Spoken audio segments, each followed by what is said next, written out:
Please turn off your cell phones. I'm sorry we're running a little late. We just had how many of you attended that last meeting? That was wonderful. I tell you, I appreciate committee members. We've had a long day, and we got a long day to go. But I would like to ask, if you would, for you to turn your phones off. And as I said, and if you would remember our rule, don't come. For if you have a message, give it to one of our secretaries, our assistants, and they'll be glad to bring the message to us. And to get us started, I'd like to ask, if he would, if Representative Nix would lead us in a prayer. I will. Let's pray. Lord, we thank you for the many blessings you give to us. We thank you for the blessings of freedom that we have to come and discuss the needs before our state and the needs of education. Please give us the wisdom that we need to make good decisions. In Christ's name, amen. All right. Now, we have a sign-up sheet down front, and this sign-up sheet now, I usually don't allow comments in the full committee, but since we are hearing a bill today and are not having a vote on it, but we're hearing it for the full committee because we feel it's so critical for everyone to be involved, you may sign up to speak on it. And I'm trying to remember, Representative Dudgeon, what is the number on that bill? What's the number on it? I'm sorry, what's that? 243. 243. That's the only bill we'll hear comment on, 243. As been our practice this session, we're allowing a spotlight on education. I think it's important to hear some things that we feel are very critical to education.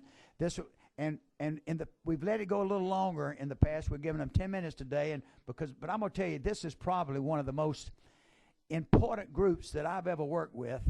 They have done more to help children who are failing, who are in danger of dropping out of school, with what they've done going in with the school systems with very little money and a lot of dedication, a lot of work. They have probably helped more children get a diploma and graduate from high school who have dropped out. And to me, it's one of the best organizations we have out there working with children. That's Communities in School. How many of you are ever familiar with that? Raise your hand. What a great group, Communities in School, they are.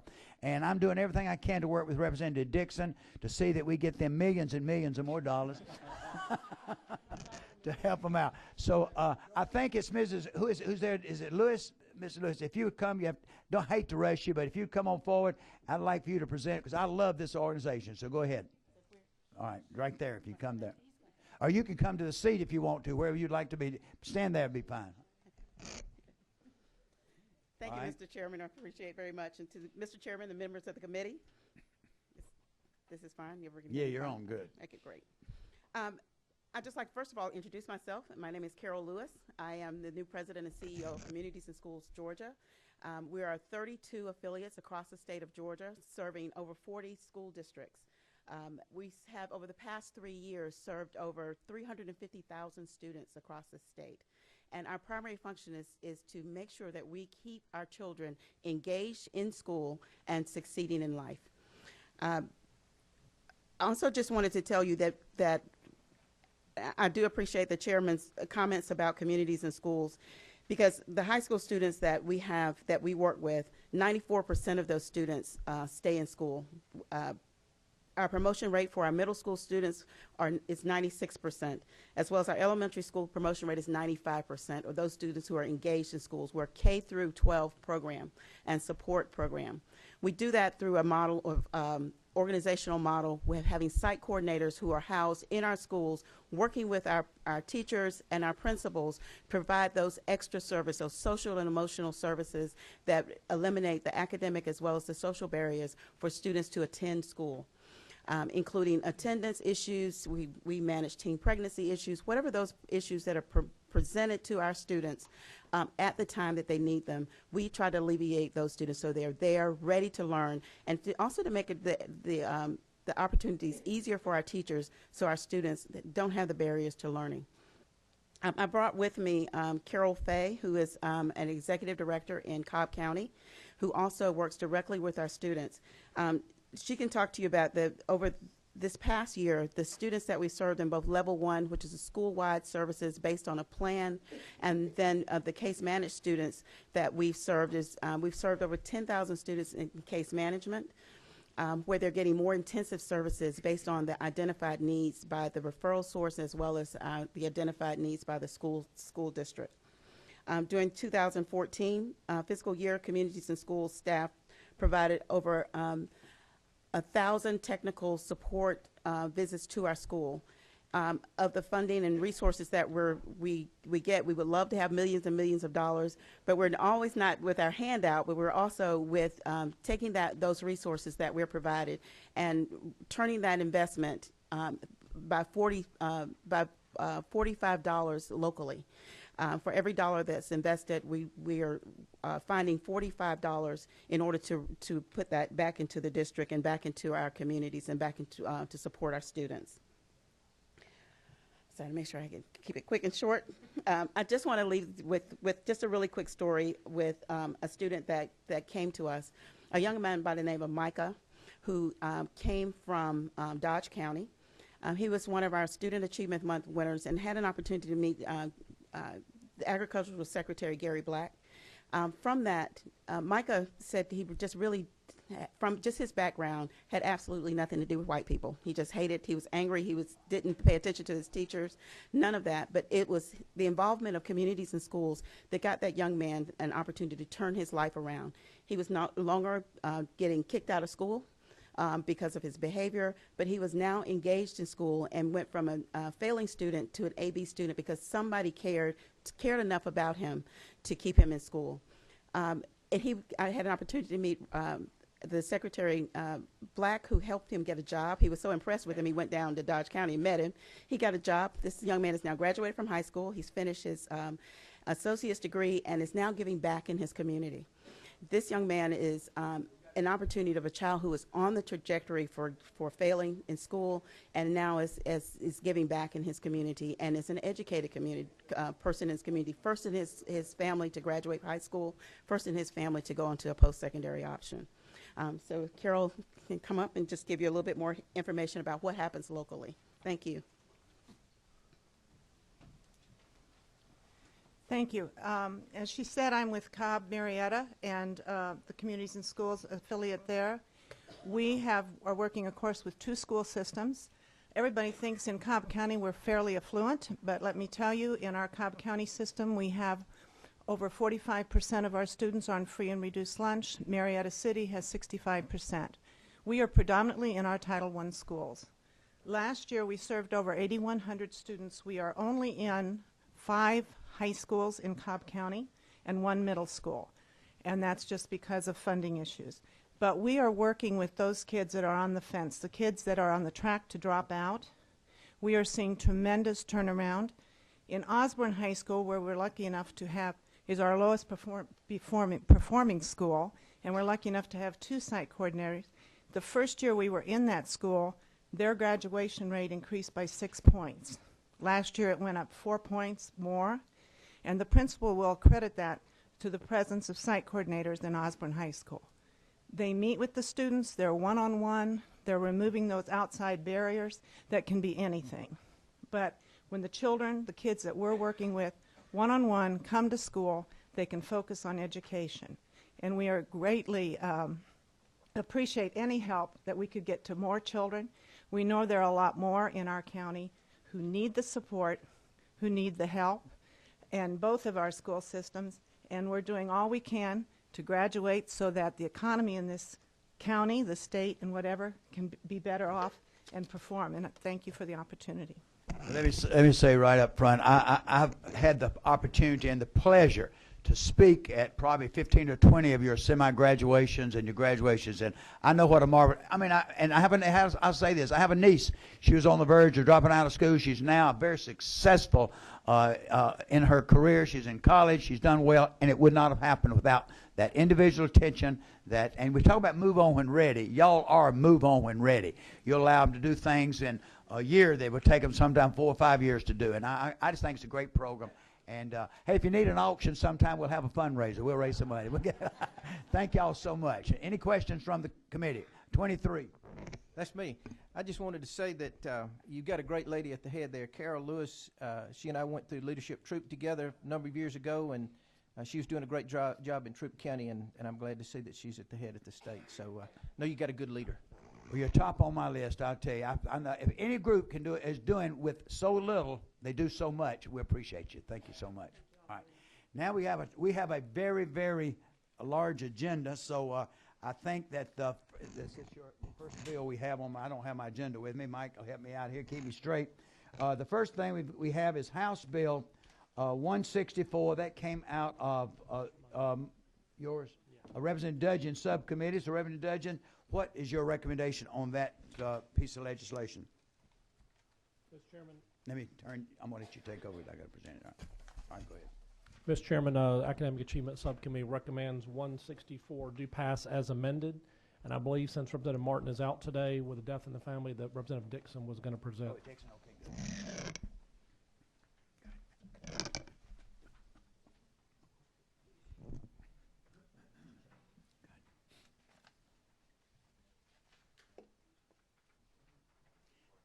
Representative Dixon, you can sit at the table or you can go it to the podium, whichever you'd like. All right. Yes, sir. Been a long day, hasn't it? Yes, it has.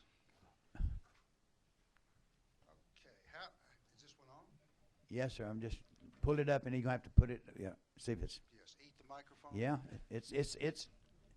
It's on. It's on. I may have to put you up there at the podium whether you want to or not. Is it turned on there? All right. Appears to be. You want me to go to the Yes, sir. Because I can't. I've got the volume up as all as it will. So.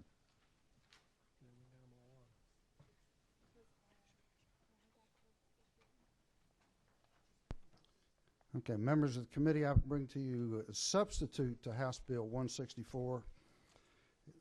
This bill deals with professional development for teachers. Most of you who have been here for a while remember that a number of years ago we did put a hold on the requirement for teachers to take PLUs or staff development credits. At the time it was done because it was the same time that we went through the crunch and we had teachers going on furlough days and salaries were reduced, and we felt it was appropriate to not require them to have to invest money in that.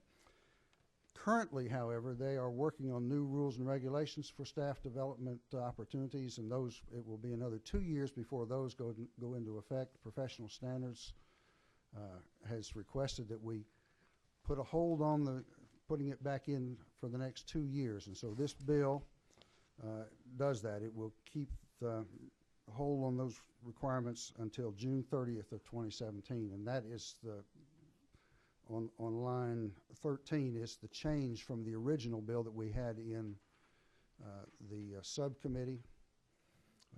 It originally stated July 1 there, and it was appropriate for it to be June 30th. So it will take effect until June 30th of 2017. The new rules will go into effect July 1 of 2017. Do I have any questions? All right, Representative Dudgeon. Just real quick, I want to point out that we talk a lot of times about trying to keep the changes that we put on our teachers lower, and this will, if we don't change this bill, we're going to have to change requirements once and then change them again in 2 years, and this keeps it more sane for our teachers. Yes, especially with the education reform going on and all the changes, right? Any other questions? 15. Thank you, Mr. Chairman. Is PSC in support of this change? Is who in charge? Georgia Professional, yes. They're requesting Standards it. Professional Standards Commission. As I stated a few minutes ago, they've requested it. All right, because I remember when we put this in place, and I do want to note that professional learning for teachers is so incredibly valuable. Right. And I don't want to just keep pushing it down the road, but if this is something that Professional Standards is in support of and we're going to change the rule, then I will support this. But at some point, we have to get back to training our teachers the way that Absolutely. I think they should be. Thank you. And I think in that vein, it's important to point out, this does not end the local system's ability to say to a teacher, we have identified a weakness here and we need for you to take this class to try to remediate that weakness. They still have that ability as a local system. This just refers to the certification requirement of earning 10 hours of credit over a 5-year period. Get recertified. Because they're changing most of those requirements anyway, but most systems we found when we were looking into this, when Kelly came and talked with us in the subcommittee, that most systems have been doing it and are going to continue doing it, even though it hasn't been required. It's just not required to get that recertification. Okay. All right, any other questions? A good question, though. Anybody else? If not, I would entertain a motion. I have a motion to pass. Do I have a second? I have a second. Any discussion? If not, I call the question. All right, all in favor, please indicate by saying aye. Aye. All opposed, like sign. All right, tell him he can take it to Ruse. For all those who don't know, Representative Martin's mother passed away this morning, and unexpectedly she had been ill, but so he was not able to be here. So we send him our love, and he's in our prayers. And if any of you know him, he'd appreciate a call, I'm sure. So thank you. All right, let's move then. What's the next one? That was in Representative Nix's subcommittee, and what is the that's the academic support, and that's what 198. What's your recommendation on that, Representative Nix? Yes, Mr. Chairman, we heard that bill yesterday, and we sent it out with a due pass recommendation. A due pass, okay. So if the author of that bill is here, I see her. If she'd come forward and present the bill to us. Thank you, Mr. Chairman and members of the committee. House Bill 198 comes from actually from the very beginnings of the Mental Health Access Study Committee that met last summer, the summer of 2013. One of the proposals that was put forward from that committee, the recommendation, was to direct and maximize existing as well as new training resources and intervention tools for schools, counselors, social workers, and psychologists to help address potential and/or existing behavioral health issues quickly. Sadly, in Georgia and all across our nation, the huge heartbreaking tragedy of suicide is a growing concern. It's an epidemic. It's happening probably in all of the systems that you represent, and if your own personal life has not been touched by it, you probably know someone who has. The ages are getting younger and younger. I cannot tell you, even after presenting this yesterday, how many members came to me on the floor today and said, you know, when my child was 8, or when someone else's child was 10 that I knew, the stories are just so real and so, you know, it's something we can turn around without a doubt. So this comes to us with the generous gift from the Jason Flatt Foundation, as well as the collaborative work of the Department of Education, the Behavioral Health and Developmental Disabilities Agency, advocates and experts on suicide and behavioral health all across our state. It is a great measure. One of the things, you have a packet of information there with several things in it to look at or to refer to later as we begin, hopefully, to take this onto the floor. It will not make a teacher a counselor, but it will equip those teachers who yesterday in testimony asked, please help us help. Help us address this challenge. Help us to have more education and a policy in place to know exactly how to deal with that student who comes to us and says, I think I might hurt myself, or have a friend who might, because it's not just that student, it's their family, and it's other students who once a suicide occurs in a school, it can often spark others who are considering it. There are ways to capture this, to allow those counselors to be equipped and to help be the catchers of this challenge. I have several questions, so at this time, Representative Carter. Oh, that was, who's 16? Oh, that's Representative Casas. All right. Thank you, Mr. Chairman. Guess this would be a question to you, Mr. Chairman, and also to the author.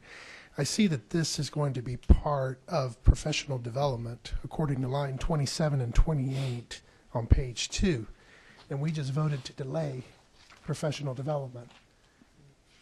And so would that mean that this would not be required until 2017?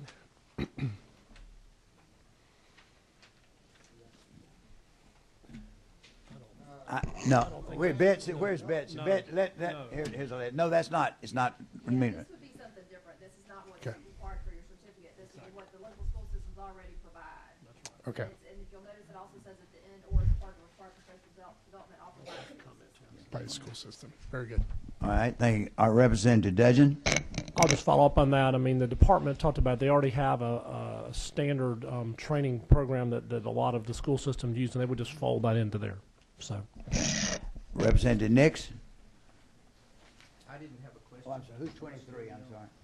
That is me, but Okay. you can turn me off the other. All right, okay, it's off now. Okay, I'll turn you off, my friend. Okay, I'll turn you off. Okay, there it goes. All right, Representative Nix is ready. We may need another prayer right now. You ready? It'll be a long day. All right. Get Representative Glenn to do one. Maybe it'll go higher. Maybe it'll get out of this room. That's right. All right. Okay. Please, y'all that are watching this, we're a very religious group. Do we have any other questions? All right. If not, do I have a motion? Move do pass. I have a motion to do pass. Do I have a second? I have several seconds. Any questions? If not, I call the question. All in favor of the do pass on the House bill, which is House Bill 198, please indicate by saying aye. Aye. All opposed, like sign. We do pass. Okay, you can go to rules. All right. Thank you. Thank you. Thank you so much for a good job. All right. Next, we have Representative Dudgeons, I think, from your subcommittee, House Bill 100. What was your recommendation there? Mr. Chairman, academic achievement met on House Bill 100 and recommend do pass by way of a substitute. All right. Do we have the substitute in our folders, and what is it? 335913S. All right. Everyone have it? LC 335913S. And the author, is the author here? Chairman Dixon is going back down. Dixon, go back down.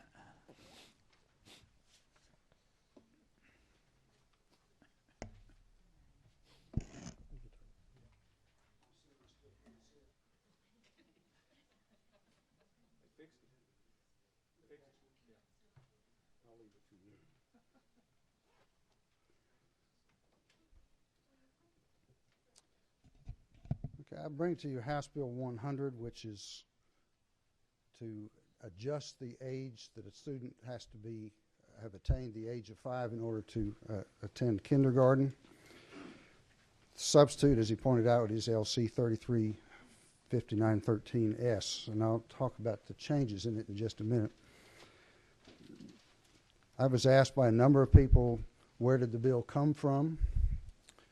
And I can tell you that the impetus for me was from conversations with teachers in the early primary grades, kindergarten, first grade, who talked about the significant differences that they noticed with children who had the earlier birthdays, who were early, meaning that they were younger when they came into the kindergarten class.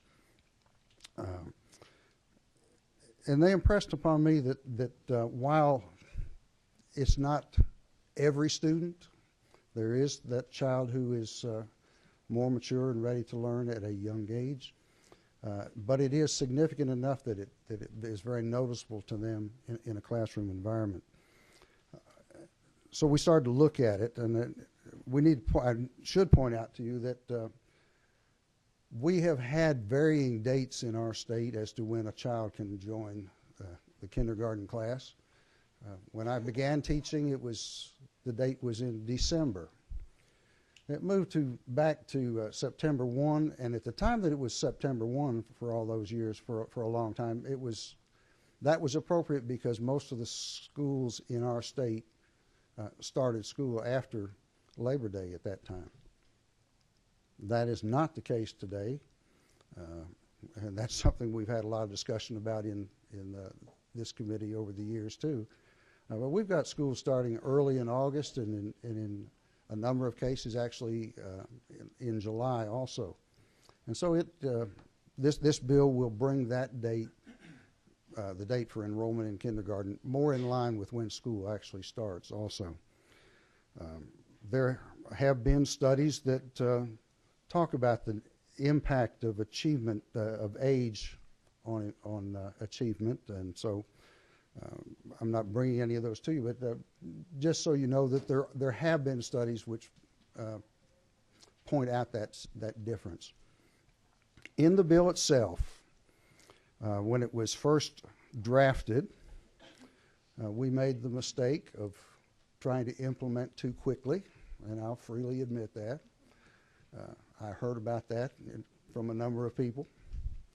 And let me say, too, when we talked in the subcommittee, I made some comments about the number of emails I received, which was quite a number.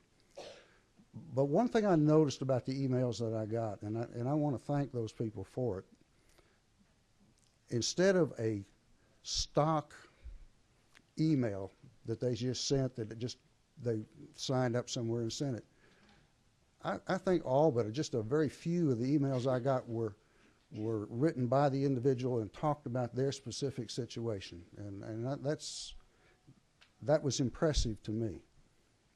And that's a lesson that I think a lot of people could learn when they're writing to us about a bill that we're going to take on. That tell us how it affects you.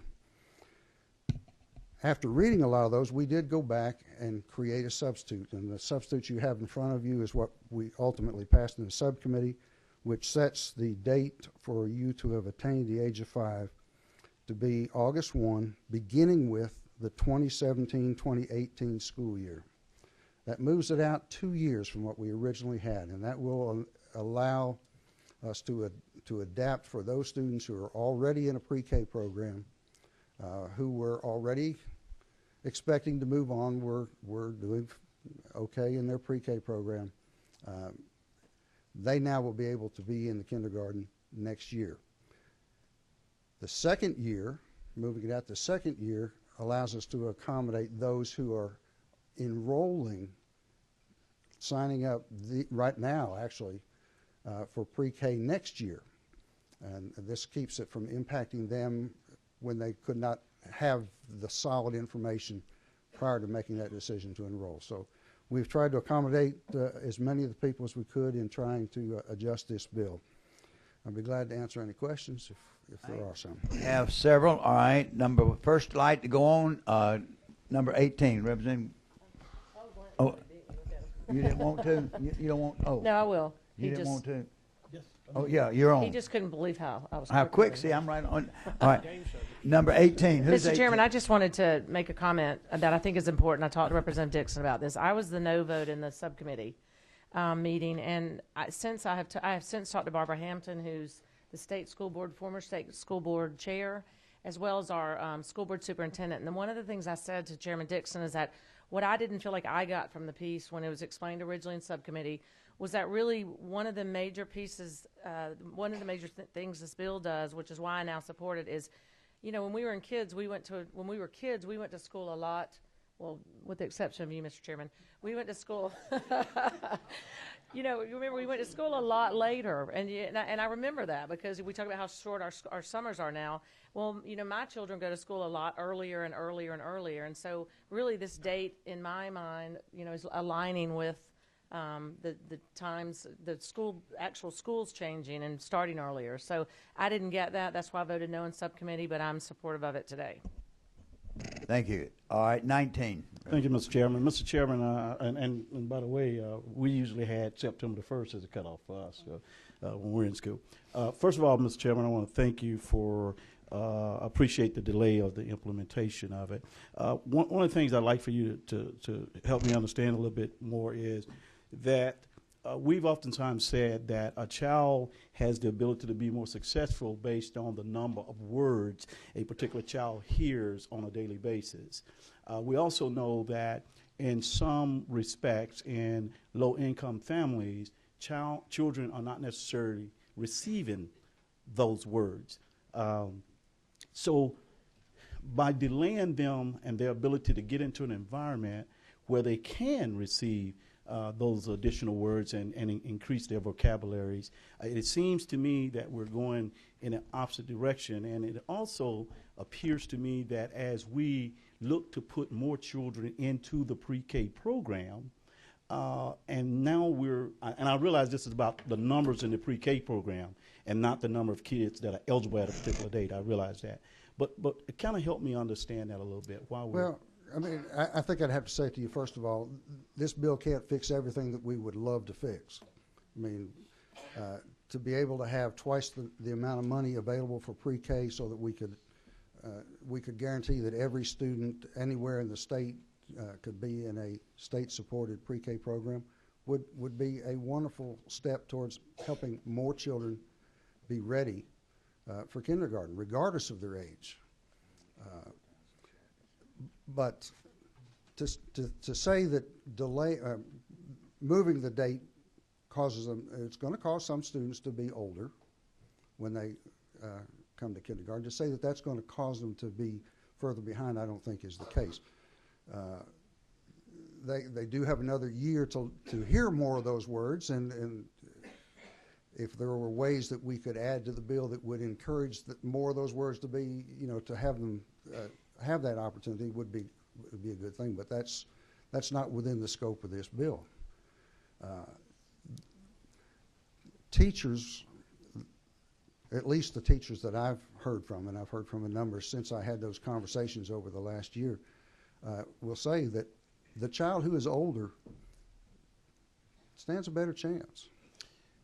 Follow up, Mr. Chairman? Yes. Okay. Yes, go ahead. Right.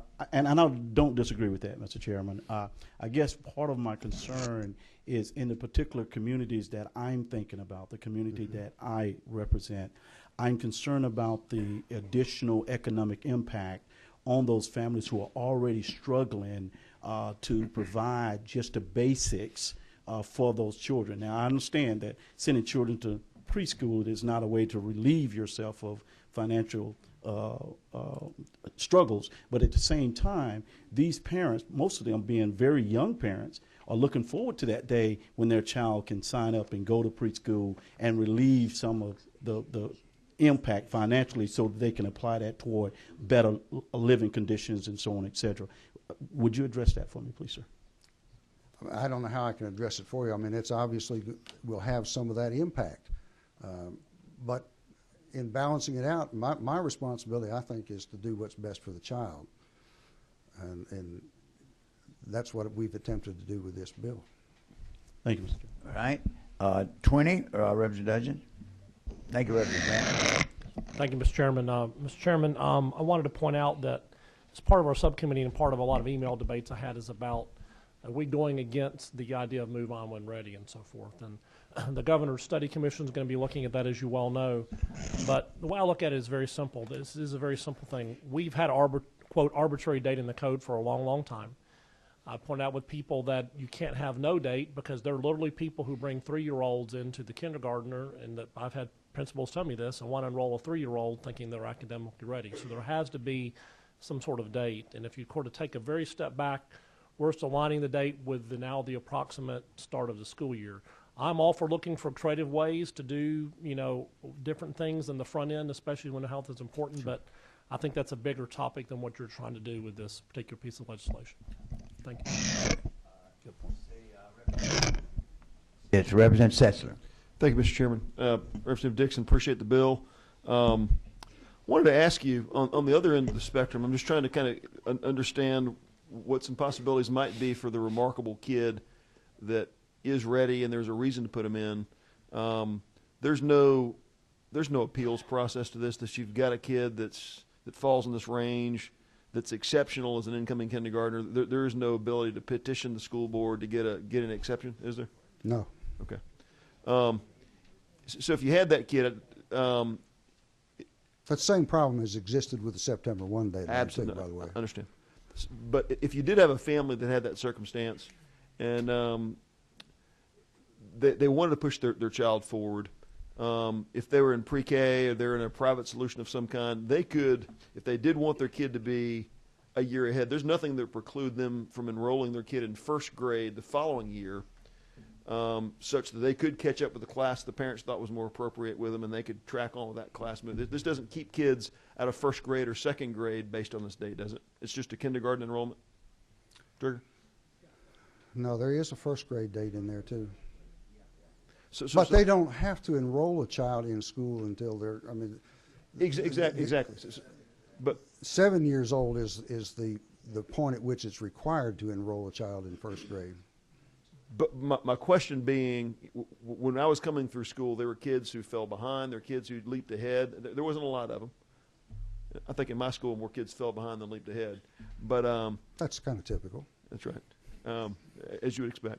But I just want to make sure that we're not putting into code anything that would prevent a kid from being promoted ahead if they're ready to go. Well, you can move on. In other words, they can still. We used to call it skipping a grade, whatever, and they still can. Yeah. Once you're in school, there is no age requirement on any grade. That was my question. So if there's a child, for example, that didn't make this kindergarten cutoff date, and they were truly ready, they couldn't attend kindergarten, for example, this year. But next year, rather than enrolling them in kindergarten, the parent could enroll them in first grade if they wanted to, and allow them to move forward with that class. I think could it'd they be not? second grade. If they would be 6 at that point, yes. But again, they Which wouldn't. they would be.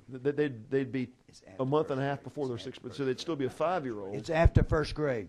After first grade. Because there's a requirement for first grade. I think it's you have to start school by 7 in first grade. So, I'm not sure. I'm still unclear, Mr. Chairman. Betsy, can you comment? Betsy said over there ready to go.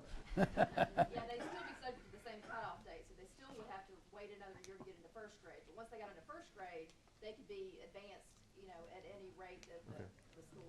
So that student would have to enroll in kindergarten and then jump to second grade. They couldn't.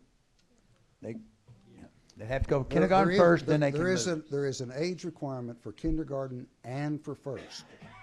But once you are in, there is no age requirement after that. Actually, if you enrolled in kindergarten, you could move up from kindergarten to second grade, for instance. I mean, age-wise. I mean, just looking at age. I think the committee. Yeah, okay. Next is 22. Mr. Chairman. Representative Clark. Thank you so much. Mr. Chairman, I was just going to remind our group and all of us that there are so many programs, even in first grade, with the gifted program and other programs for talented children that would help them in that period before they were promoted to another grade. If they were so very gifted, they would have some options. And Representative Glanton, you're concerned too. There are a lot of grants available in daycare. I know in ours, a lot of them for the low-income families. If they're having trouble, and they do a good job with with them educational wise. So there are a lot of grants out there. I just give federal grants for low-income daycare. Okay. All right, number 27. I'll wait, Mr. Chairman. All right, all right. I see no more questions. Do I have any more questions or comments? All right. If not, do I have a motion?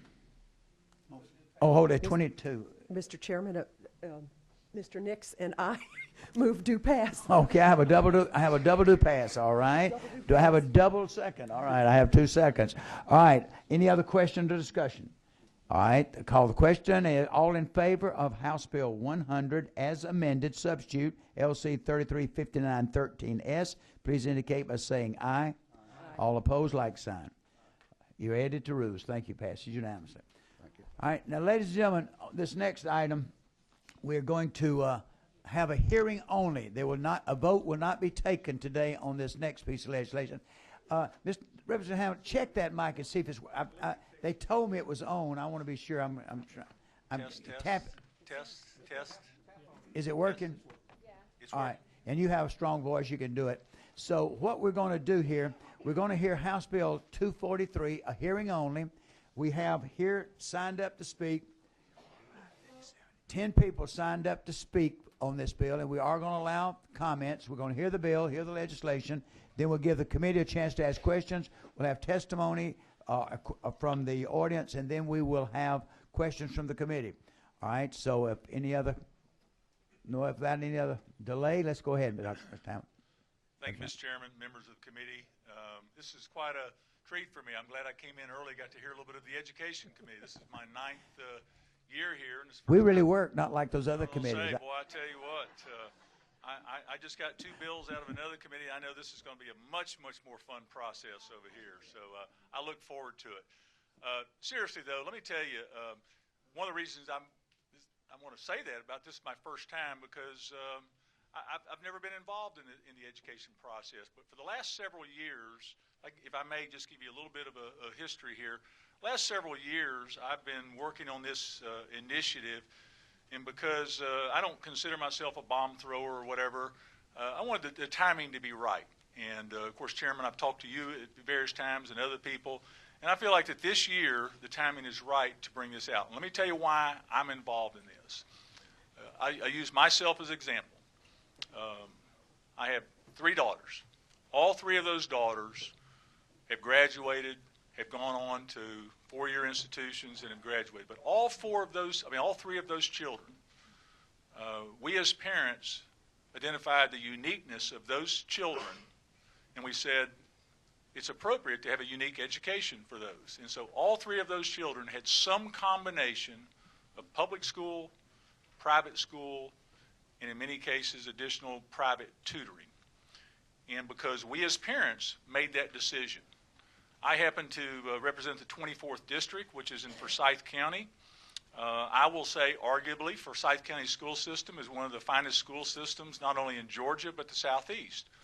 We don't have a public school issue in Forsyth County as far as I'm concerned.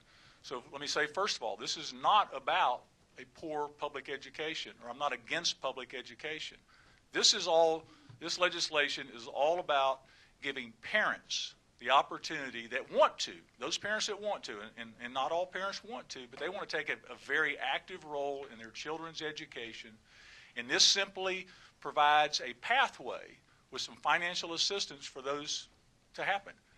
We have various forms of parental choice right now, and I'll go through those later. But let me tell you about this legislation. So that was my premise behind creating this legislation. Similar legislation was introduced or has been in Arizona for 3 years. Florida's had it for 1 year.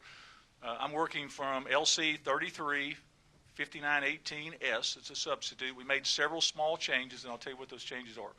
But it operates under the premise similar to a health savings account or a health spending account. We create an education savings account opportunity. And so for any child that is entering kindergarten or the first grade, or beyond that is in the public school system for at least one semester, their parent has the opportunity to apply for this education savings account. First of all, from a financial standpoint, we're talking only the state dollars applicable to that particular student in that particular public school system. So as y'all know, it's probably an average of $4,400, but it could be anywhere from $3,500 to $5,000, whatever it is for that child. That's the dollars we're talking about. We're not talking about the local dollars. We're not talking about federal dollars. But those dollars, they apply, if it's successful, those dollars get put into a education savings account. The way the legislation is currently drafted, it's done on a quarterly basis. It's put into that account. And there's primarily two different paths that parent can take. One would be a private school. So they say, we want to go send our child to a private school. And so those are dollars directed by that particular parent, and they would choose that private school. It has to be an accredited private school, just like it currently is.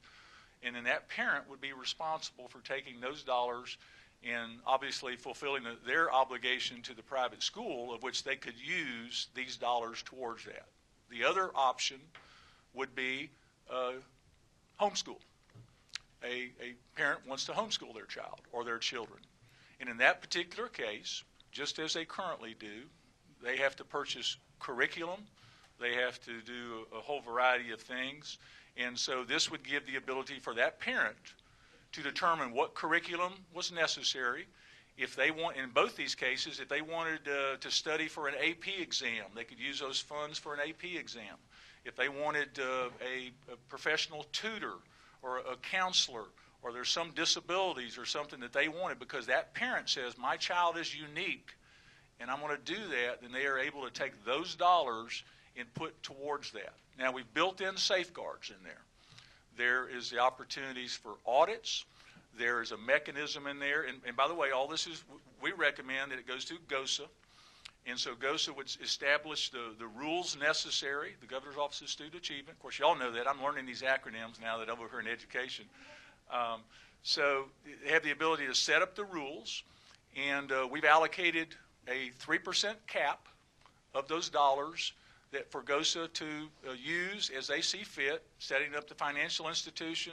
And let me clarify here, I don't see this as GOSA publishing a list and says, here's the only people who are approved. I think first thing they would do is probably take, for example, the private schools and say, if they're accredited private schools, then they are approved. And then it would be up to a consumer-driven process where if a parent wants a particular curriculum or some other, they bring that forward. So it's consumer-driven on what those items are. Ultimately, when the volume is sufficient, there would be the ability to take I'll call it a debit card for lack of a better term, for those codes for those particular vendors and products to be set up so that the parent can direct those funds.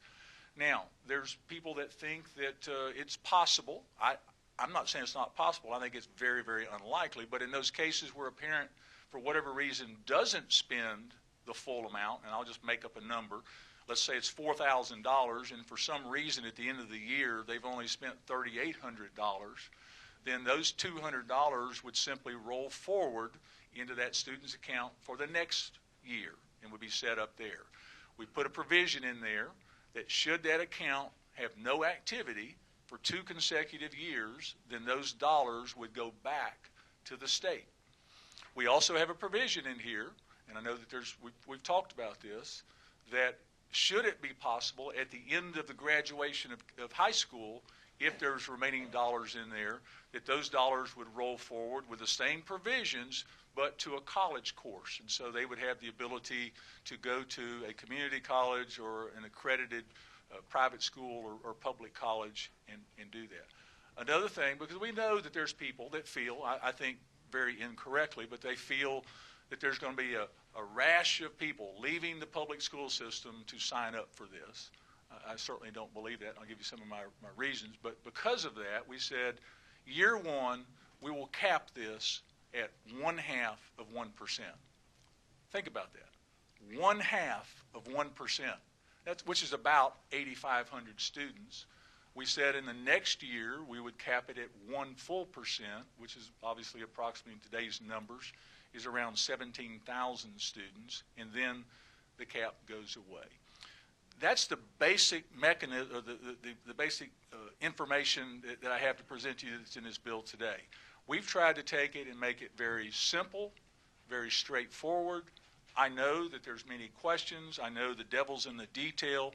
And I want to thank you, Mr. Chairman, for allowing this, what I think is time now, for an open, honest discussion about giving some of these parents the ability to have some choice.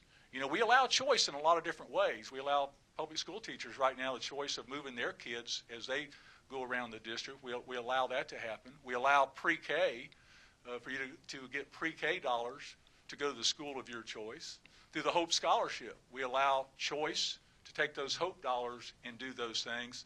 So we've got a little bit of a component that we use right now in choice, but what we've done is we've said on this particular piece, for whatever reason, I feel like we're afraid to recognize that this opportunity is out there. And with that, I'll be happy to let me introduce Jamie Self here with AFC. She's here as my technical support and questions as I learn the education process and the acronyms and the intimacy of this bill.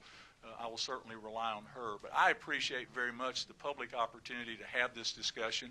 As was said by the governor publicly, I'm not saying anything that you haven't heard. Conceptually, he thinks it's a very good idea. And I'm just very happy to be able to have this public discussion, this public dialogue on something that I think parents all over this state really want to. Because most parents, I think, are very satisfied with the education system that they have. But I think there's people out there that have unique situations, and I know we've got a number of people signed up that will have that opportunity to express their What other states you say had this? Arizona is in its 3rd year, and Florida has just done a year. Arizona, as an example, only had about 750 students their first year. They're up over 1,000 now after 3 years. Florida, if I'm not mistaken, had somewhere around 1,000 their first year. Okay. All right. And I have several questions. All right, starting off, in order you signed up. Let's take 16. I think it's Representative Casas, all right? Thank you, Mr. Chairman. Chairman Hamilton, thank you for this bill. I commend you on the work that you've done, and I've seen school choice progressing, and this is a wonderful next step. However, we do have a couple of school choice programs already in existence in Georgia, the Special Needs Scholarship and the Tuition Tax Credit. And I just want to make sure, being intellectually honest here, because both of those programs are based on the FTE count and the full-time equivalent funds for that student. I noticed in your provision and in your definitions, it's basically the same definitions that we see in the special needs scholarship and in the tuition tax credit, excuse me, which require the student to be into school. In your case, 1 semester, which I wish we would have done that in the tuition tax credit, Mr. Chairman. But one semester in school, and so that is to get that FTE count.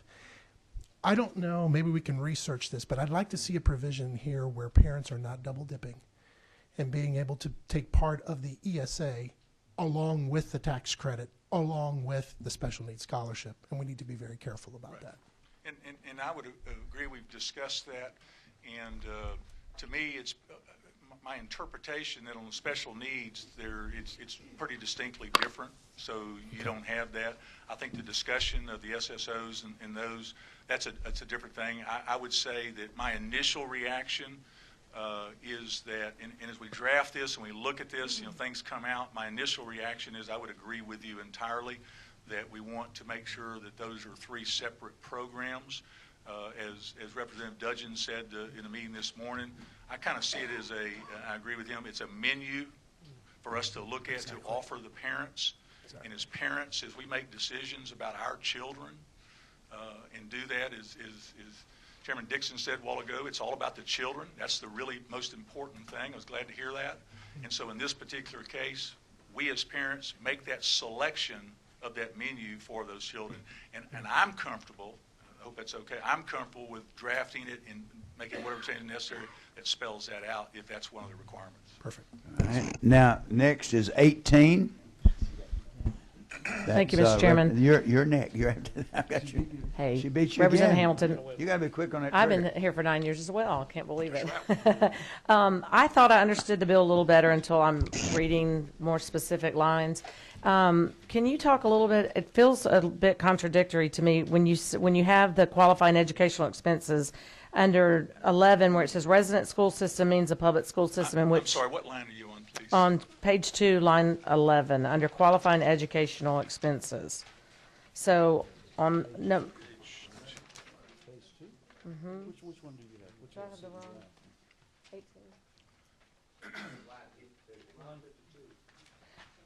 Line 52, I'm sorry. 11 is within in the code, sorry. Line 52 on page 2.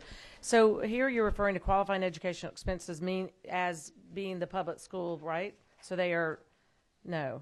Resident school system means a public school system in which an eligible student would be enrolled. What does that mean? Because then on the next page it says not to enroll the eligible student in a public school. So can you explain that? Sure. They're not enrolled, but it's the school that they were enrolled. They would have been enrolled in kindergarten, first grade, or in that semester that they're there. So the point is, it's the, as you know better than I, the funding for that really gets specific to where that student is, who the student is, and what school they're in. And so it looks at that and says, that's the amount of state dollars for that particular student, and so it's identified that way. Now, they then are counted that way, but then they're not in the public schools. In other words, they have to leave the public school system in order to do this.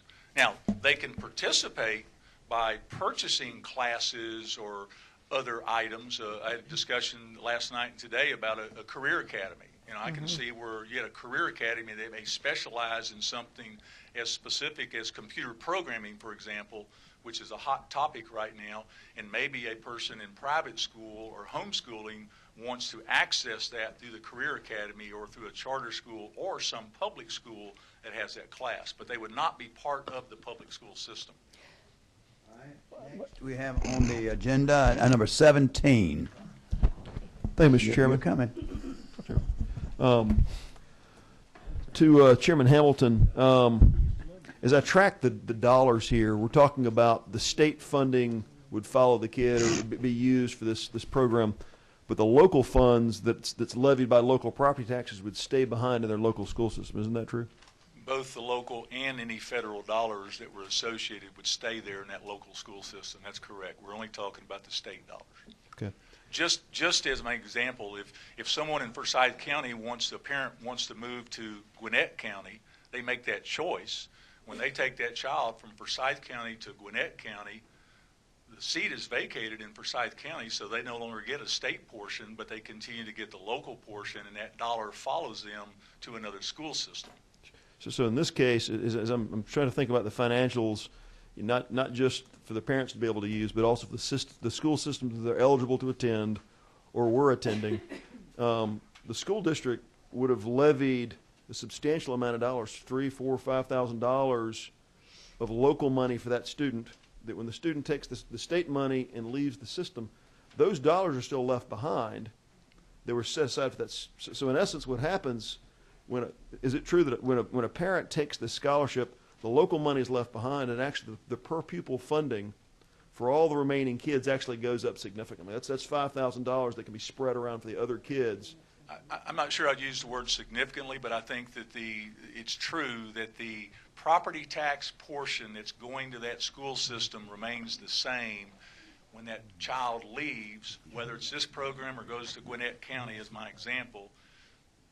If you had no other change in student population, then the amount of money per student actually goes up. Per pupil funding goes up, yeah. Thank you. Next, and you're coming. You're not next. 24. Thank you, Mr. Chairman. Can I clarify something before I ask my question? You surely may. There is a big difference between local dollars and state dollars. Yes. In that local dollars are not earned by a student. That's right. That is it's not a user tax. It's a property tax, and if you get a significant number of students leave a school system, that property tax would have to be reduced because you have to justify your millage rate. So I think we need to be careful about thinking in terms of the student's portion of local taxes, because it's not a student tax. That's just something that I frequently have a little heartburn about when we start As the talking former about local superintendent, taxes. he well I knows agree with that. you. I understand. I didn't state that it was a per person. I'm just saying the property tax stays the same based on what the Right. millage rate is and that type of Yeah. thing. I was simply responding to the question as asked. Yeah, perfect. I actually have a couple of questions, and I'm sure I'm going to get cut off before I get them all. But As long as just two, go right ahead. I have nowhere to go this evening, so. I do. I do. We have a dinner here. Let me take one. Would y'all bring in lunch? Let me take one that's relatively easy. On line 104, page 4.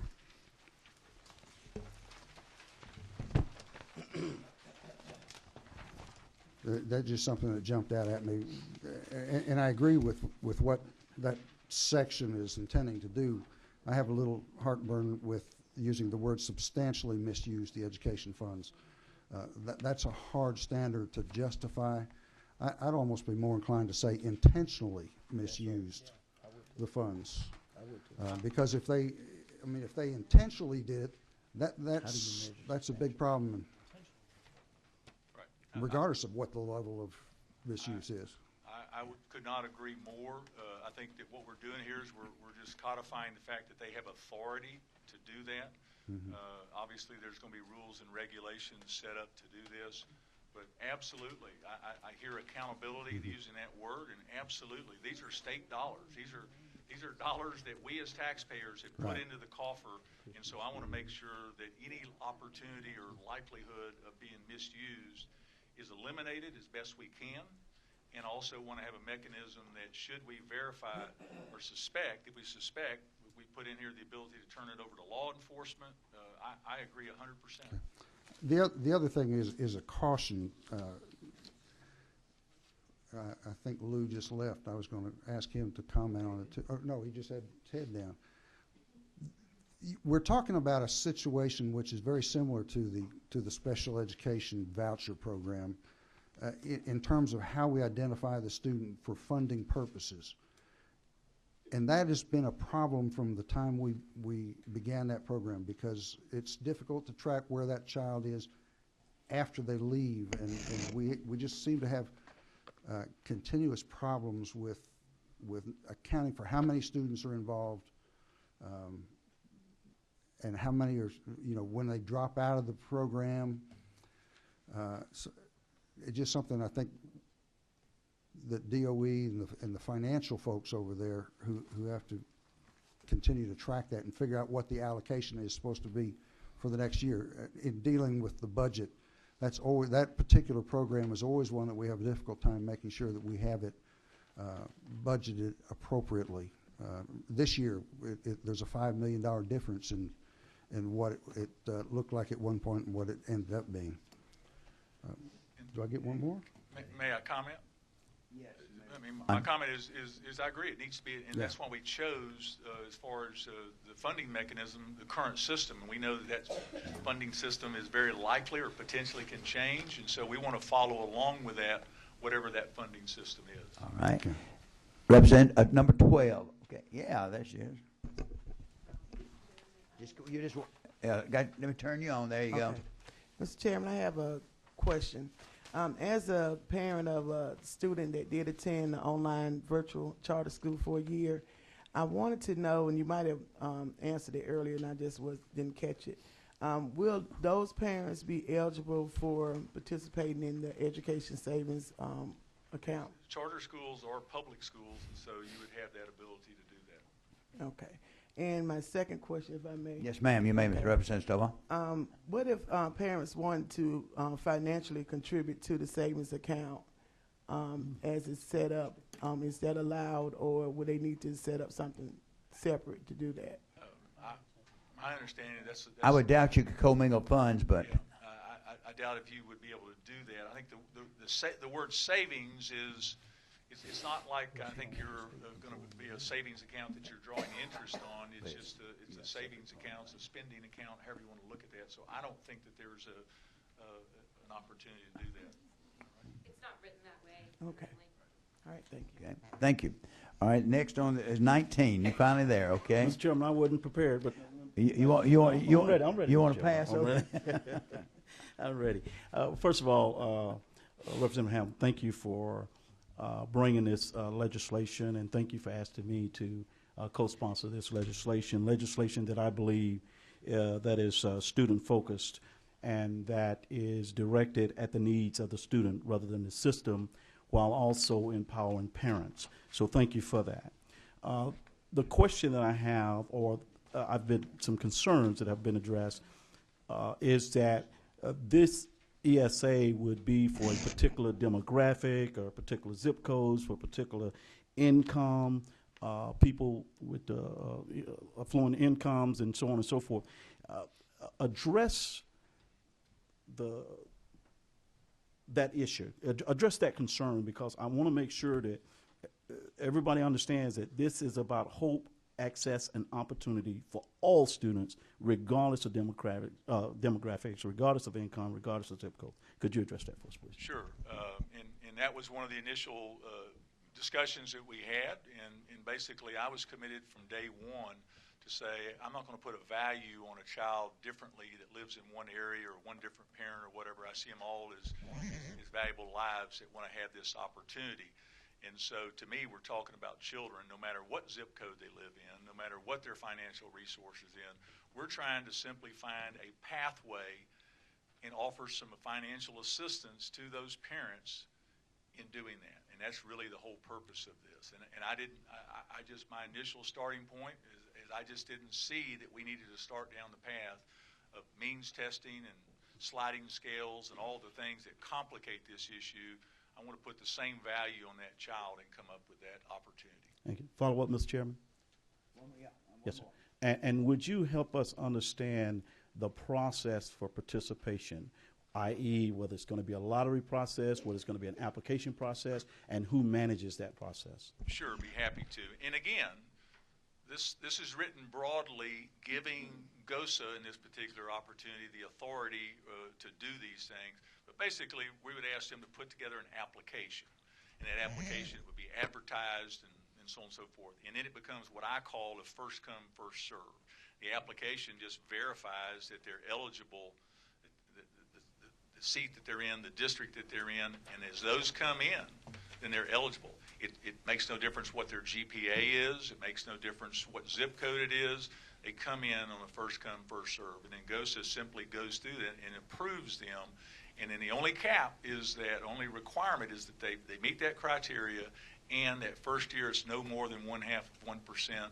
So people have been concerned about that, and I said, I hope that that's okay. I can't imagine that based on other prior history of other areas. And so it simply just starts the process. And all we're saying is the next year we would be willing to double that, and then the cap goes away.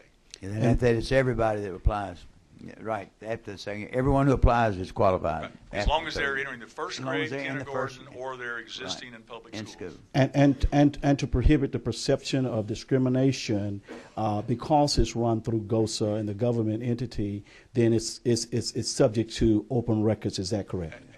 Everything. I'm assuming GOSA is, but yes, it is. And you'll see there's a provision in there for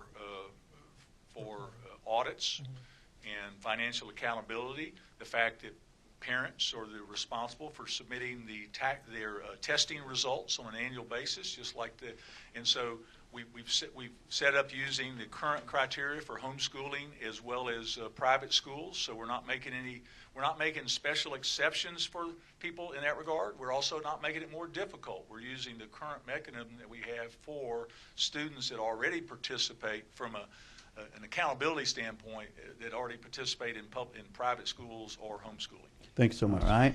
Now, next we have Representative Kaiser. Kaiser? Oh, wait a minute. Excuse me. I'm sorry. No, you're next. It's Representative Belden. I'm sorry. Go ahead. You wave? You got your question answered? Yeah. All right. Next would be Kaiser, Representative Kaiser. Thank you, Mr. Chairman. I may just have to have an offline conversation on this. I'm trying to wrap my mind around all of it, but so $3,500 to $5,000. I'm trying to figure out what that looks like. So if I intentionally want to use that money for college for my children, I'd have to wait until they were a junior and senior to take them out of that public school. But they'd have to be enrolled in a private school. So The money is not starting off with the intention for college funds. But it can be used for college funds, right? If there's anything left remaining after you graduate. Okay, so essentially, this is just setting aside this money, but you have to leave this public school, and so you have to attend a private school because you have to be in school. You have to either attend a private school or you have to be in homeschool process. You have to do one of those two things. Okay, so I'm just trying to figure out where 35. We're talking about, not means testing. That's not. So I'm trying to figure out where $3,500 to $5,000 would cover for a family homeschooling or private school. There is no private school in my district that would even touch. Well, that's correct. It's not. That's why people that call it a voucher, it's not a voucher. This is money going to the parent, following the child to the parent for the parent to direct that. And so a parent would make that determination. They may have let's use $4,000. If it's $4,000 and their private school tuition is $15,000 or $14,000 for easy math, then they know if they enroll that child there, they have to come up with $10,000 of their own money to supplement that $4,000 in which to pay for that private school tuition. Now, they may turn around and pay 100% of the tuition and use that $4,000 for tutors, for special testing, for SAT testing. The point is the parent makes that decision. We're giving them the ability to say, I know what's best for my child because of the circumstances, and you know what?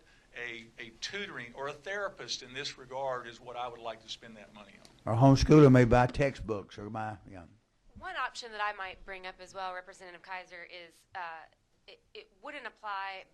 This is all just a funding issue. You don't want to double fund a child. So we can't say, well, you can take the money in an ESA and then keep attending a public school or go to a online public school. But you could, for instance, attend a private virtual school. Those exist. Those, in some cases, would be affordable with this amount of money.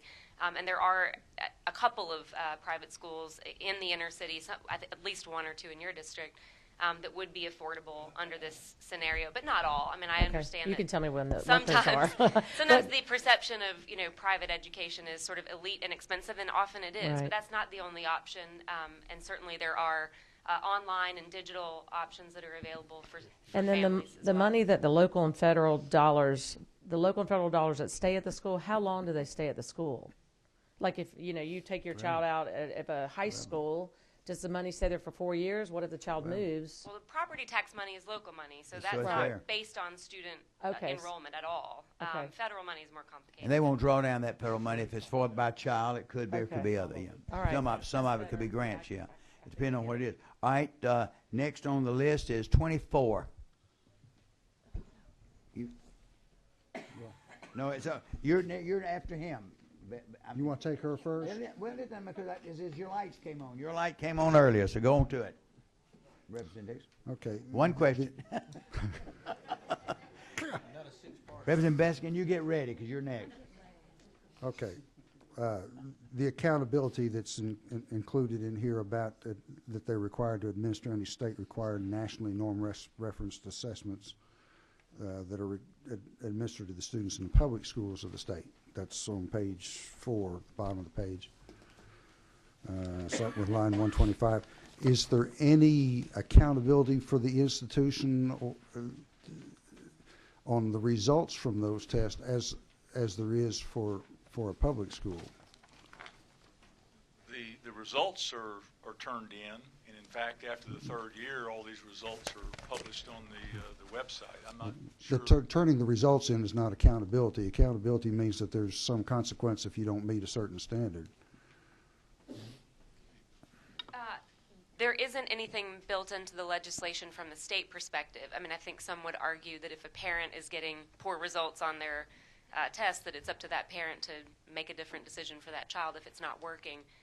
But one of the things that is complicated when we talk about testing and academic accountability, I think the reason that parents decide to use any number of options, be it online or homeschool or a private school in this case, could vary. Some of them might be academic, and sometimes it may be something else. If a child left a traditional public school to go to a private school because of a bullying case, or if they need an online education to meet a different need, be it some sort of, we have examples of high-achieving athletes or musicians that are pursuing Olympic careers perhaps, but they need an alternative school schedule. So there may be reasons outside of academics that a parent chooses.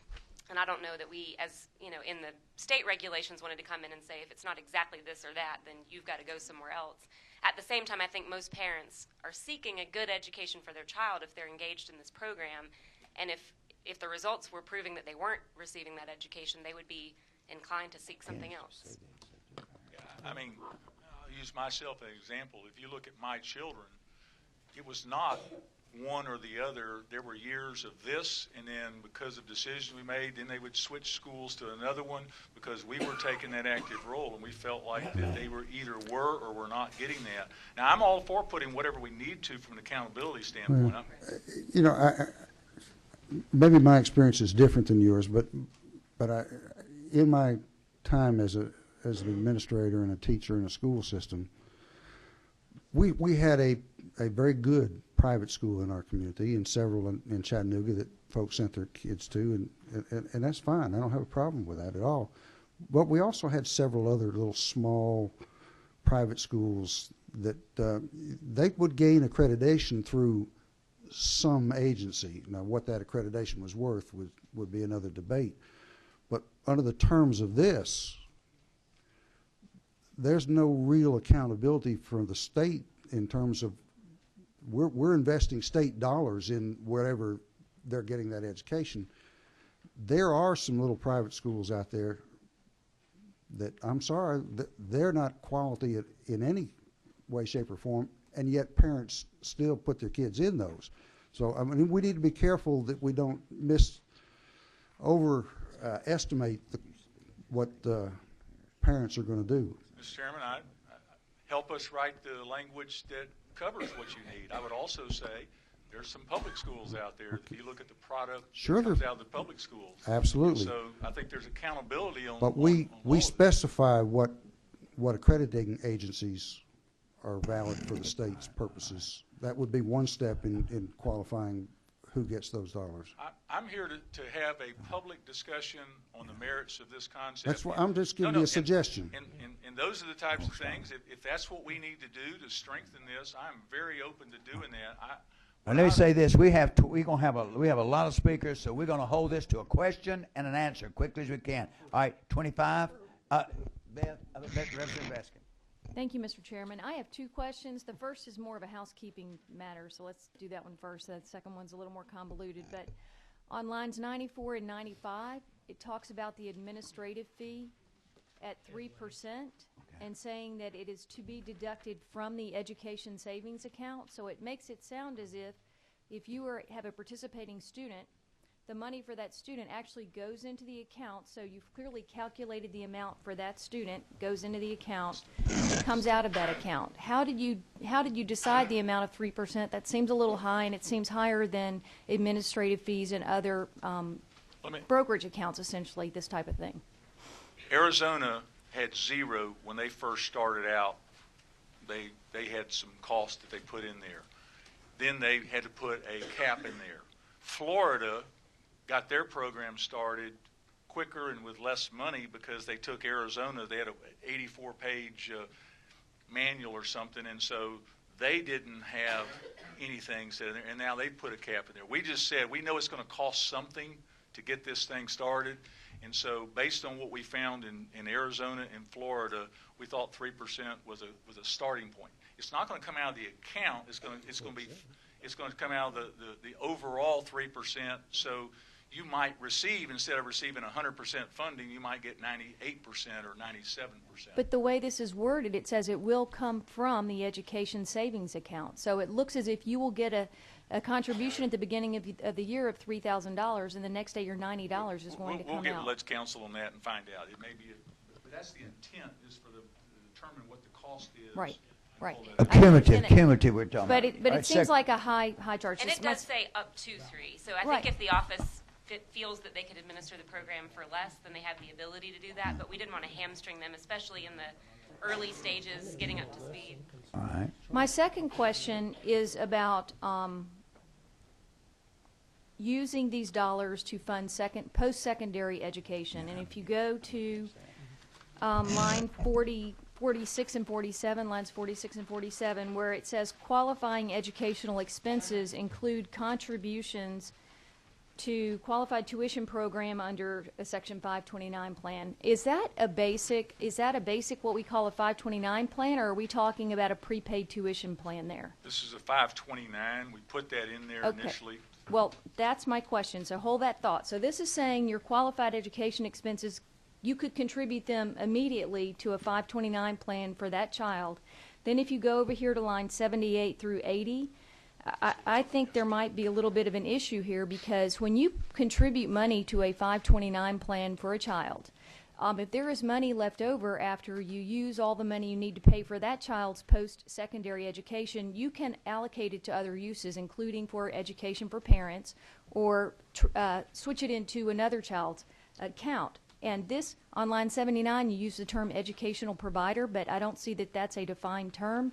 So I think you can have a problem by contributing money into, like for the Path to College plan, could be considered an educational provider, and if later you try to take some of those dollars and move them to another child, or mom wants to go back to school or whatever, I think that can be a problem. You know, and we talked about this yesterday and said that the way it's drafted with the 529, there may be a potential problem, because you may be able to put money directly in there initially, which is certainly not the intention of this. And so we said that's something that we wanted to acknowledge, the way it's done. It may not be the right way. So our intention is not to give the opportunity to take K-12 education and immediately put it into the 529 plan. Well, that's the way, the effect of how this would work right now, and a smart homeschooling family could look at this and say, I homeschool my children on purpose and for my own reasons, but I can definitely do it cheaper than $4,000 a year. So I'm going to take advantage of this. I'm going to use $1,000 a year for my curriculum.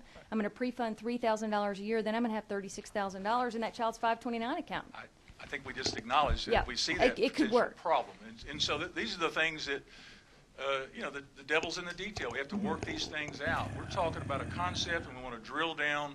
We've already discussed that, and the intention is not to create the opportunity for someone just to use the money to fund their... Yeah, let's remember, this is a hearing today. We're going to give him all this information. There's no vote going to be taken. I want him to take all this information, and when we give him the full committee hearing that we talk about, it'll be, hopefully there'll be something. All right. I want you to find those kind of things. That's one All right. we've already said. Last presenter, last question, and then we're going to our audience is 20. Representative Dudgeon. Thank you, Mr. Chairman. Mr. Chairman, you and I have worked on this for about 3 or 4 years now, and I wanted to wait to the end just because I wanted to make a general point. Here are some things that I know that you and I are very willing to work on. I know you as author. Accountability, the no double dipping. If the funding exact form needs to be adjusted to make sense, we're willing to do that. Issues with people. I know this one to make a point. You don't want anybody to game this system. We don't want anybody to game this system. If we can find holes in it, and I think Representative Beskin just found one, we need to patch that up. Representative Kydra just pointed out there are situations with some DFACS situations where kids get taken out to homeschool. It's sort of a dodge, and we don't want to be enabling that.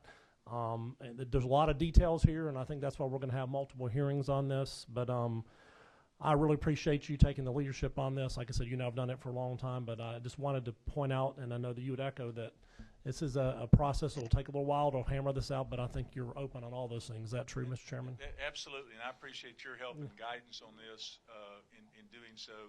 We're not asking for anything today other than to acknowledge that there's a concept and we need to work on flesh out these details. Thank you. You can stay there and listen, or you can sit up here. We're going to have the order, wherever y'all would like to be to take notes or whatever. You can just go where, but we'll call you back. We're going to give you about 3 minutes, maybe a little longer, to see what you need. So let's start off with we have Claire Suggs. You're first, and Ms. Williams. Where's Williams? William, you're on deck. All right. Jimmy Stokes, you're on deck. All right. So I tell you what, where would you feel more comfortable? All right.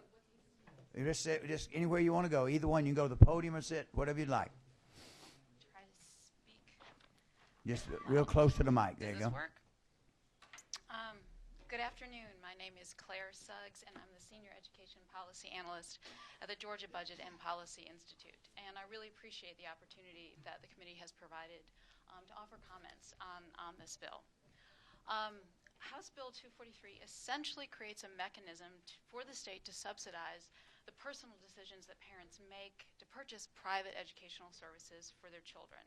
And we do have several concerns about the bill. First, the bill could have a fiscal impact. Using fiscal data using fiscal year 2015 data on QBE earnings and student enrollment, we estimate that the amount of the subsidy, which is the amount of state funds that would move from districts to the education savings accounts, will be about $35 million for fiscal year 2016, and for fiscal year 2017 would be approximately $71 million. And that's just using a statewide average on the per student amount. The subsidy amount for 2018 depends on participation, so that we don't have that estimate. If all students who participate in the education savings account would otherwise have been enrolled in a public school, the program should be fiscally neutral. However, if the state will incur a cost if any portion of these students would have enrolled otherwise, regardless of their participation in an ESA, if they would have otherwise enrolled in a private institution, that does incur a cost for the state, because the state will now be providing funding to subsidize that private tuition. So we estimated, just looking at what that would be if 5% of the students participated in the program would have otherwise gone to a private institution. And based on that, looking at fiscal year 2016 data, that would be a cost of about $1.7 million for the state. And for the fiscal year 2017, that would be about $3.5 million for the state. And going forward, that percentage just changes based on whether or not, again, parents would have otherwise enrolled their children in a private institution, or whether they would have gone public. So that is one of our concerns. Is it? I'm giving you 1 minute warning. Okay, so that is one of our concerns. The other is, and this has already been addressed, but that there is no mechanism to take into account family income. One of our concerns is that we are going to be providing subsidies to families that would otherwise have the resources and are making those investments. And given the state's continued fiscal constraints, and there are significant fiscal constraints, we would argue that those dollars really need to be directed most to the students with the greatest needs. And again, in the context of the Education Reform Commission, which is really looking at how statewide we improve student achievement, particularly for our most vulnerable students. I very much appreciate your willingness to hear our comments, and we very much look forward to working with you all on this bill. Thank you. All right. Now, we have a request to speak. I was going to wait till all speak, not take any questions. I will take this one because you want to. All right, go ahead. Do you know how many kids attend private school in Georgia right now? Private school? No, I don't. I'm sorry. If it's say 90% of the kids are in the public system, let's estimate about 150,000 or so. I know 150 to 160,000 kids are in private school or homeschool. If those kids, let's get to our question now. Cause I wasn't going to let anybody. I'm going to let you have a question. If those kids show up in our public school system next August, if every private school kid matriculates in the public school next August, what impact do you think that would have on our ability to finance our public schools? It would be very challenging. It would collapse the system. I think the fact that these parents are only asking for a small portion of what we would otherwise have to fund if they did show up in the public schools is a continued, it's a gracious act. They'd only be taking the state dollars. If they all showed up, if every private school kid showed up, it'd collapse our system.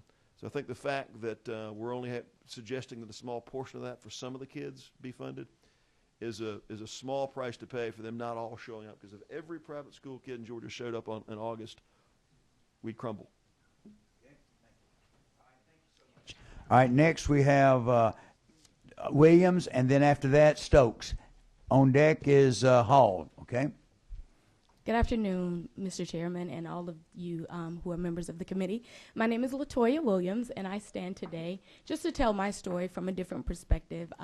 Don't know a lot of statistics, don't have any, but I am a mom. I'm a parent of an 11-year-old son who is now currently in the 6th grade. We live in a particular county, DeKalb County, and right now he's a high-achieving kid, and the school that he's slated to go to is just not right now meeting what we, my husband and I, are really wanting for our son.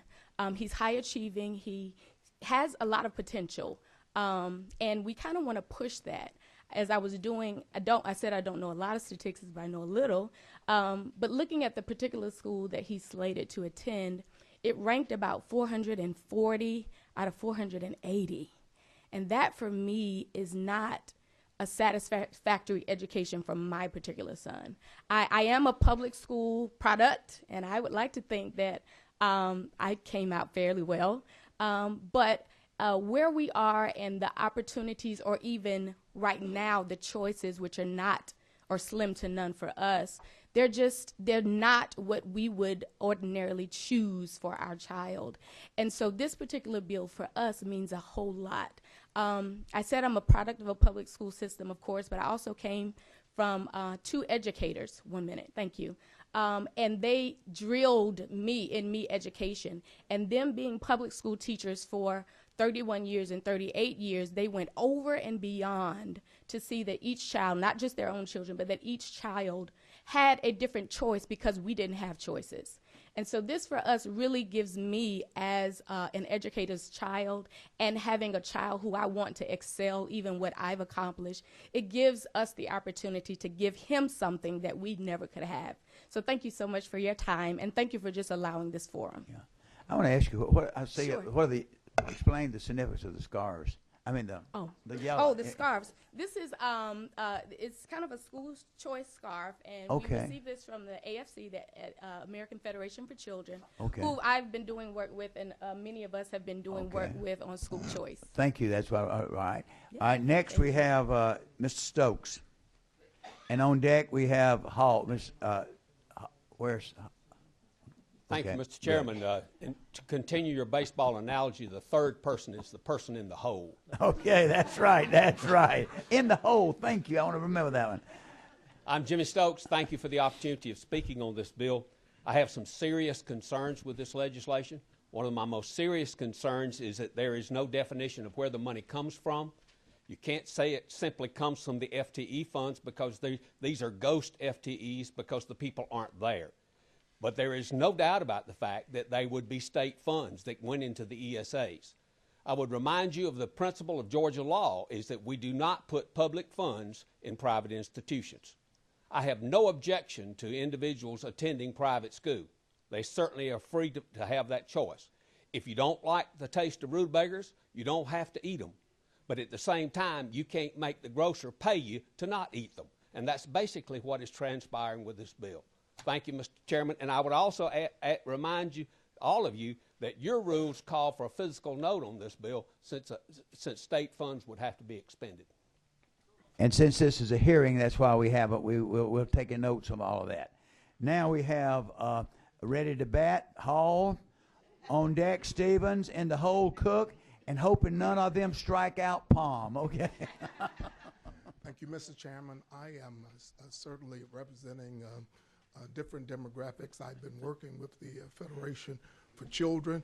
I'm a pastor, and I want to talk about this bill because I'm for it, because it provides options. And for many people, especially in the particular community where I pastor and even communities that I've grown up in, that's been something that we necessarily haven't had a whole lot of. And so I am for this, and I certainly hope you will consider it.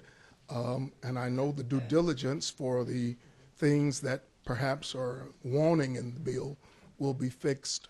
And here's one of the last things I want to say about this is that there are some persons that really want to do better, and what I like about all of this is that there will be some investment on their part.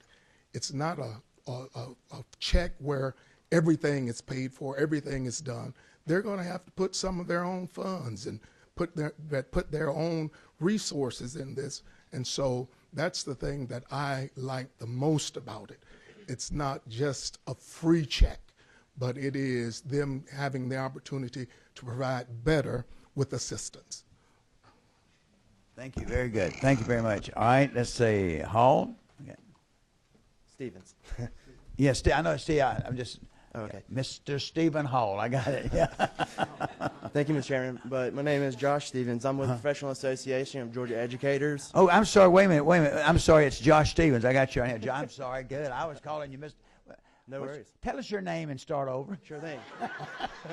I'm tired. I've had a 4-hour meeting. I'm tired. I know you have. Right, we're starting restarting the clock. Give us your No name. problem. I know you, Josh. Go ahead. So my name is Josh Stevens. I'm with the Professional Association of Georgia Educators. Margaret Ciccarelli sends her condolences for not being, or apologies for not being here. She's at home with sick kids today.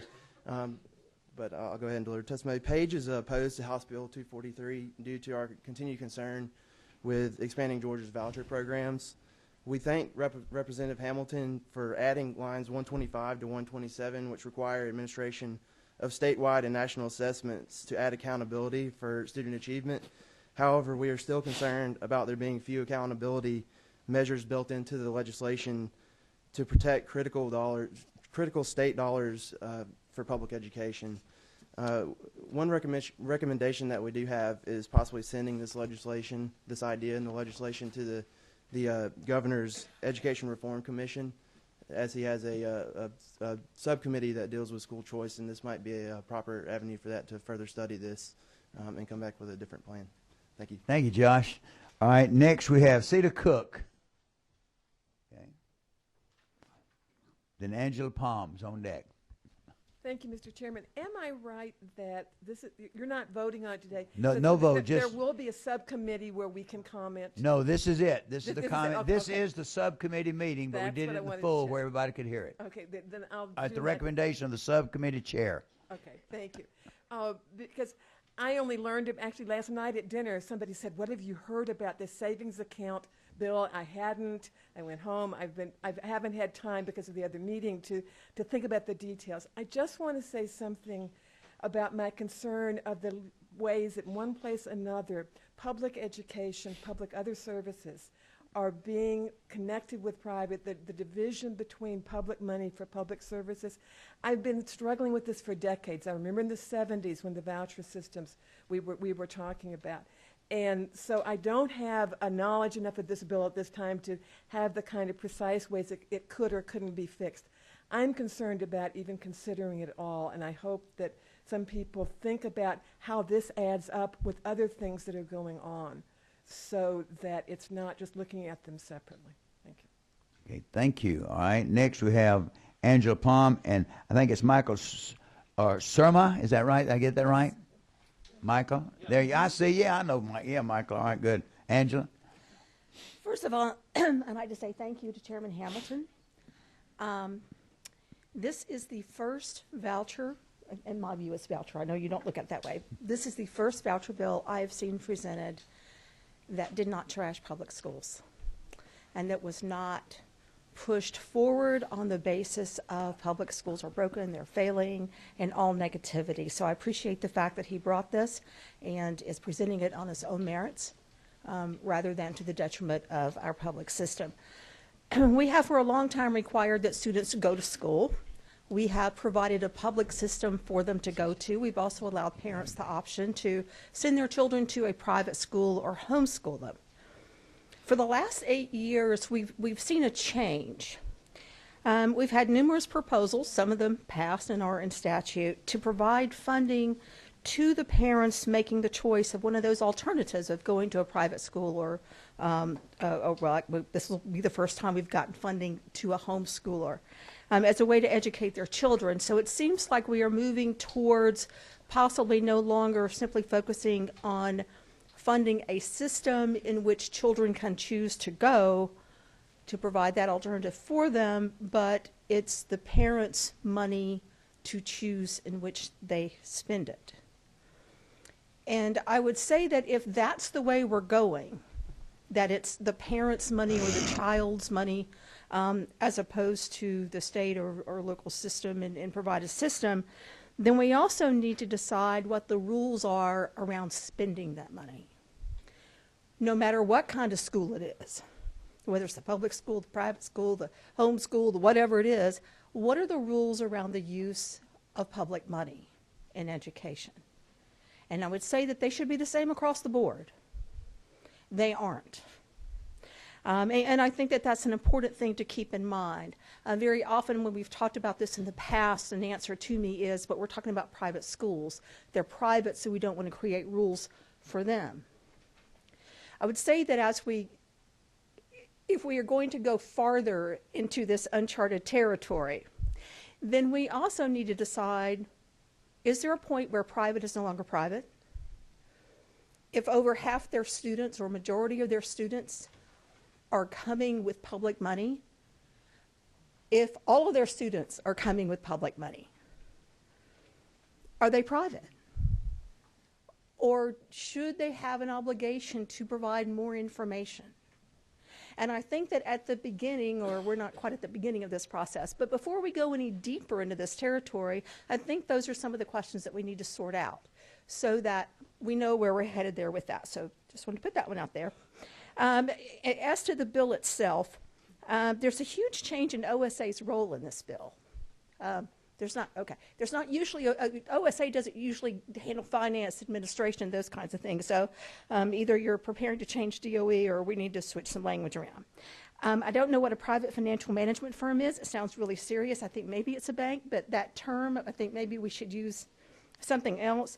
And I would also ask you to require published information on how the money is used, not only as a form of accountability, but also it could inform us on how people choose to spend education money. And I also echo Josh, it needs to go to the commission. Thank you. Very good, Angela. Thank you. Good information. All right, next I have Michael. Georgia Association. You're superintendent. Michael Surma and Georgia School Superintendent. I failed to do that with some of the others. Angela with Georgia School Board Association. I think she may have said that. But. Yes. Thank you for the opportunity, Mr. Chairman, Representative Hamilton, for bringing this forward. Georgia School Superintendents Association does have a long-standing tradition of being opposed to that mingling of private and public dollars. I am a private school student who spent 35 years working in public schools, so I'm really mixed. But there are a number of issues in that bill, and I know that we want to be able to work with you on those, and some of those were brought up by even members of your own, such as, and I know this bill wants to focus, but there are a number of opportunities here, such as tuition, not tuition, but payment for private tutoring, materials, fees for non-public learning online, and everything else. That would be good for all students, possibly. And if all students could participate in some type of savings account, whether it's state-funded or not. And I think you have to consider all the people, because a lot of people do pay for those tuitions and those tutorings and everything else that they want to have their students participate in. Those would be good pieces to consider. There's some little tiny things, like one of them is they have to sign up that they will not go to a public school. We all know that students are fifth graders are fifth graders, and there's many a days I was threatened to be going to some other school by my fifth grade teacher. But those people then, as a superintendent, I would have to say, no, you signed a voucher, said you can't come. They're going to go somewhere, folks. I mean, we have to accept that ability and figure out how to work with those. FTE enrollment is already brought up and dealt with. But also, after hearing the presentation this afternoon, most of you were at, that whole discussion and talking about those students, it may be a time to look at those students in those failing schools getting priority for this type of thing for whatever school they go to. If you have those students and it's a good thing that they're in those schools that are failing, can they go to other schools and take those funds and use them in other schools, not just private schools? But look at the large picture, the whole picture of this as it goes forward, I think are considerations. And I know there's going to be work done on this. We stand ready to work on this with you and appreciate all your efforts to support the children of the state of Georgia. Thank you. Thank you so much for your comments. All right, next we have Ron Mahoney. Ron's with the Foundation for Excellence in Education. Thank you, Mr. Chairman. Appreciate the opportunity to speak with you today. I think the last time I had the pleasure, I was still with the Georgia Chamber. So that's right. I guess thank you for going easy on me first time in the new role. Yeah, I'm deciding. You were just hopping over everywhere. Yes, sir. Yes, sir. Running off. Not to be confused with the Ryan Mahoney who works for the GOP. That's not good. me. That's right. Gentleman by that name. So many of you know well the organization I now work for, the Foundation. Some of you actually made it up to our national summit this year in D.C. Glad to have you. Hope more of you can make it next year. Those of you that don't know, we were founded in 2008 by former Governor Jeb Bush, chaired today by former Secretary of State Condoleezza Rice. And we work with decision makers like yourselves all across the nation to help students achieve their full potential. Education savings account are actually a policy that we helped to pioneer in Arizona and Florida. And we're working with about 15 states now all across the country that are also looking at ESA legislation this year. I want to bring it back to where Representative Hamilton started and also agree with my learned friend Angela Palm, which is that indeed this is not an attack on public education. This is one answer to Georgia's many challenges in education. Students need instruction and services that are tailored to their specific needs so that they can excel. Even great public schools aren't always the right fit for every student. You can have, as a student, an F experience in an A school. You talk about fast learners, students with learning disabilities, disabled students, special needs students, elite student athletes, kids who've been bullied, rural students who live a long way from the county school, military families who move a lot, chronically ill students. These are among the kids that would benefit from an ESA. A student and his parents might want or need a different learning environment, more individual attention, more personalization, better college preparation, a safer learning environment, better discipline. All of these reasons were cited by Georgia parents in a survey a year or two ago on why parents chose alternate education options for their students. No one school, public or private, can possibly provide all of these things. That's why we have options. ESAs help to meet this need because they give parents the opportunity to truly customize their child's education, to find the right approach or combination of approaches, and we've touched on this earlier, that work for their particular student. Online learning, homeschool, private school, tutoring, even college education or dual enrollment. And critically, for disabled students, help with the therapy that they need to function and to learn. This is truly parent-driven education in a way we have not seen before, just as health savings accounts, it was pointed out earlier, are consumer-driven health care. Almost done. Parents love this, by the way. The Arizona program is at 100% parental satisfaction, which I've never seen for a government program. And recent Georgia polling shows very strong support for this type of program among Republicans and Democrats both. This is a win for local public schools, too. I think it was pointed out this is actually a savings to them in terms of the federal and local monies remaining with the district, as Representative Hamilton and Representative Setzler and Representative Dixon said. That's money that can be used to be directed to students to provide them with more resources that are still there. And finally, ESAs are accountable to taxpayers and policymakers. We look forward to working with the chairman and the sponsor and others to refining that language and making sure it is appropriately accountable, that it is responsive to those needs, and to the goal that we all share of improving student achievement. Thank you for your time, and I was going to take questions, but I'm not going to stand between you and the door. Thank you so much. I want to tell you, it's been a long day. Thank you so much, all our presenters, all from the audience. What I'm going to do with this piece of legislation, I want you to know, Representative Clark early on made a motion, which I think was very good, that we move this to the full committee for a hearing, because we wanted all the committee members to hear it. Now, I was proud that of our 24 members, we had 17 of them here and some others that heard this, which was good. Now, some of them had to leave early for other meetings. But what I'm doing with this piece of legislation, I want you to know, I'm referring it back to subcommittee now. I'm asking the author of the bill to get with all this information that was recorded, all this information taken. Let's work on it and perfect it. I'm not asking Representative Clark to hear the bill down there again. I'm asking her to work with the committee, work with you, Representative, and to perfect what you see needs to be done. And I'm asking her to use her subcommittee as she sees fit. Bring anyone else she want on in to help you to work with him, legislative council, whomever you want to use. Then I'm asking you to refer it back to the full committee when you feel it's ready to be looked at. But I think that's where the perfection needs to take place. You have everyone at your beck and call. So now, one other thing I want to remind you, next Tuesday we're going to have a little fun. We have our dinner. Sheena, I think it's at what time? 6:30. And let me tell you, y'all don't know about me. We eat early now. There's no partying before. Come in, we're going to eat at 6:30. Yeah, and the next thing we're going to do is going to sign legislation. So, Mark, you want to sum up? You have a couple of minutes to sum up. Yeah, I really want to just basically thank you, Mr. Chairman, and thank the members of the committee for allowing us to have this public discussion. That's what we want to do. I also appreciate your willingness to let us work with Representative Clark over there, and we will take all these ideas, suggestions. We will start immediately and get with Betsy, and we'll come up with some legislation that I hope that we try to address everything that we possibly can. And you bring in anyone you'd like to work with Representative Clark and her committee. Thank you all very much for your time. Thank I also you want so to thank much. all the Good people job. that came. We appreciate it very much. And I want to say this to you. I want to say I appreciate it too, because what Angela said. Now, Randy, don't you leave, because you got, and Valerie, we're going to sign bills to y'all's committee. But I want to say you did not bash public education. You said some good things, and that meant a lot to me too. It was very tastefully done and very well done. I appreciated that. Thank you. All right, Representative Dudgeons, if you'll sign the new legislation. Be very quick. There's only 5 bills. Senate Bill 2 by Senator Tippins goes to academic achievement. House Bill 262 by Representative Scott goes to academic support. House Bill 271, Representative Setzler, academic innovation. House Bill 4 by House Resolution 4. Representative Setzler, did you hear that? You've been on me. Yeah.